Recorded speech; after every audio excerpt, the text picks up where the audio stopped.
komen ya. Ya, pengalaman hidup kurang ya. Maaf bukannya karena saya pernah di posisi orang jadi anak orang kaya dan jadi orang di bawah ekonomi menengah ke bawah ya. Saya pilih wong sogeh supaya tidak korupsi. Justru orang kaya sama uang kecil itu nggak mau ya. Malah justrunya tuh orang kaya maunya yang tambah besar nominalnya ya. Nggak ada orang kaya korupsi kecil-kecilan ya. Korupsi kok kecil-kecilan, ya nggak mungkin, korupsi pasti yang lebih besar sekalian. Apalagi orang kaya ngopeni decile, nehi no ya. Orang kaya ya mainnya duit besar. Beda sama saya dan Anda ya, mainnya kecil-kecilan duitnya ya. Kalau orang kecil jadi pejabat korupsi itu selalu cepet kelihatan ya. Beda sama orang kaya ya. Korupsi besar pun ya, kalau pertahanannya rapot ya nggak akan jebol. Nggak mungkin orang kaya itu korupsinya duit kecil-kecilan ya, pasti besar karena setiap harinya everyday-nya itu main dengan uang besar ya. Kalau orang kecil seperti saya, misalnya saya jadi pejabat gitu ya, korupsi itu malah kelihatan. Karena apa? Kesehariannya tuh hidupnya seperti ini kok. Langsung ada Alfat datang, terus ada rumah mewah, punya rumah mewah di sini. Yo itu pasti langsung dicurigai KPK ya. Beda karo orang kaya ya. Contoh yang selalu kelebihan bayar ya. Meski itu ditutup-tutupi ya, tentunya akan bocor. Ex gubernur itu yang selalu kelebihan bayar. Terus dari Partai Nasdem itu 80T untuk memintarkan anak-anak di perdesaan, duitnya diembat ya. Apa kabarnya itu proyek food estate ya? Cuman diobrak-abrik, dananya berapa? Itu juga besar ya. Pembelian pesawat bekas ya, itu dananya juga besar ya. Sekali lagi, orang kaya ya pasti mainnya duit besar, gak mungkin duit kecil ya. Kemungkinan tuh kalau lihat uang kecil ya, uang kecil ya, mainnya yang langsung besar ya, nanggung ya. Udah paham sampai di sini? Milih wong sogeh supaya tidak korupsi.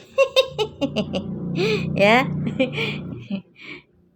Ya, apapun pilihanmu ya monggo ya.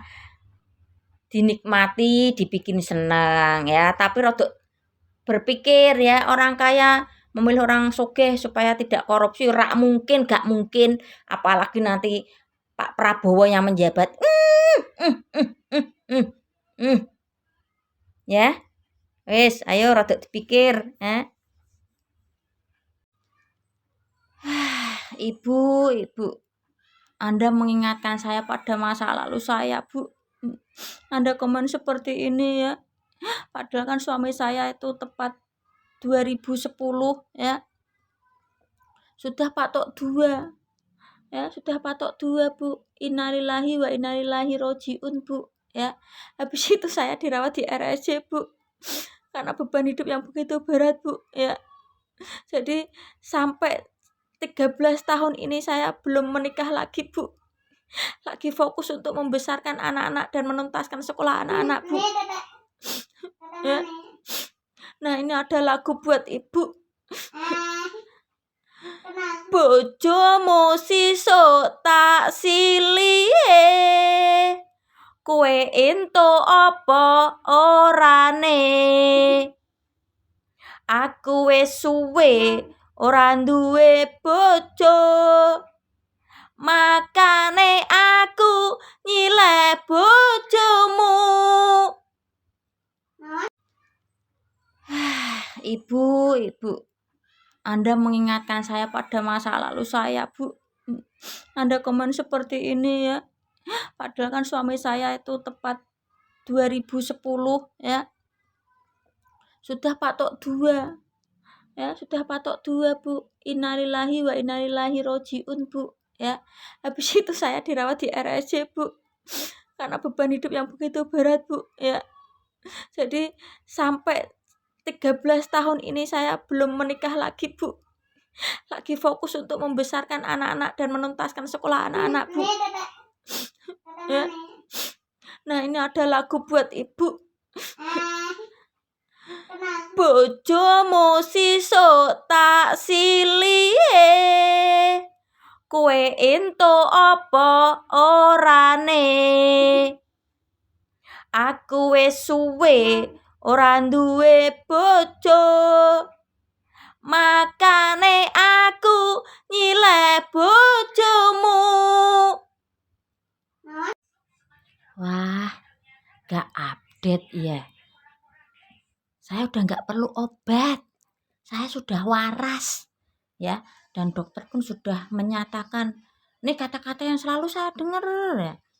Oh iya, Mbak Lili sudah sehat, sudah waras. Ya, jadi tidak perlu capek-capek ya. Banyak-banyak istirahat supaya tidak kontrol ke RSJ lagi. Itu kata dokter. Nah, sampai sekarang sudah waras. Alhamdulillah. Anak saya sudah sampai lulus SMK. Sekarang sudah umur 23. Sudah kerja. Jadi tidak perlu obat. Ya. Makanya saya sekarang kan sudah waras. Jadi memilih capres nih, tinggal nunggu giliran Anda. Jika nanti capres Anda tidak jadi, ya saya berdoa semoga tidak sampai masuk ke RSJ seperti saya. Ya, dukung, tapi jangan, pesan saya jangan terlalu sepaneng. Ya, biar saya sajalah ya yang dirawat di RSJ dan sudah waras mendukung 3. Maka sudah waras, pemikirannya sudah waras. Ya, jadi mendukung 3 ya. Assalamualaikum warahmatullahi wabarakatuh. Ya, secara tidak langsung mendoakan saya supaya cepat haji. Saya berpikir seperti itu saja ya. Terima kasih. Nah, ntar kalau saya nanti sudah haji pergi ke Mekah, terus status saya Hajah Lili Setiawati. Wow ya. Terus nanti saya akan berusaha menutup aurat ketika sudah berhaji. Terus ini apa ya?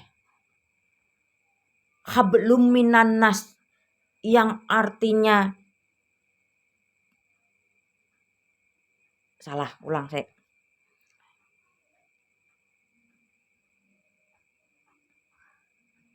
Perbaikilah hubungan kamu dengan Tuhanmu. Dalam bahasa Arabnya hablum minallah. Dan perbaikilah hubunganmu dengan orang-orang di sekitar. Bahasa Arabnya hablum minanas. Innallaha ma'asyobirin. Jadilah orang yang sabar. Tapi kalau saya sabar itu ada batasnya. Tapi kalau saya ya. Terus ane bahlul. Ya, ane pernah bahlul ya. Tahun 2010-11 ya. Kalau Bahlillah Dahlia itu menteri investasi ya. Ada di kubunya siapa? Capres 02. Dan orang ini yang pertama menggaungkan untuk Pak Joko 3 periode. Dari sini Pak Joko dituduh sama partai pengusungnya kalau Pak Joko itu maruk pengen jabatan yang lebih. Padahal yang menggaungkan 3 periode orang yang pertama kali yaitu Bahlila Dahlia, ya. Yang ada videonya kemarin Bapak Bahlila Dahlia ditarik sama Capres 02, ya. Itu sama-sama menteri, perlakuan Capres ke bawahannya seperti itu, ya. Itu perbuatan tidak baik, ya. Itu baru sama-sama menteri. Bagaimana kalau statusnya tidak menteri? Pasti ya nggak tahulah apa yang akan terjadi, ya. Mungkin cukup di sini dulu. Terima kasih sudah secara tidak langsung mendoakan saya supaya saya haji. Oke. Wassalamualaikum warahmatullahi wabarakatuh.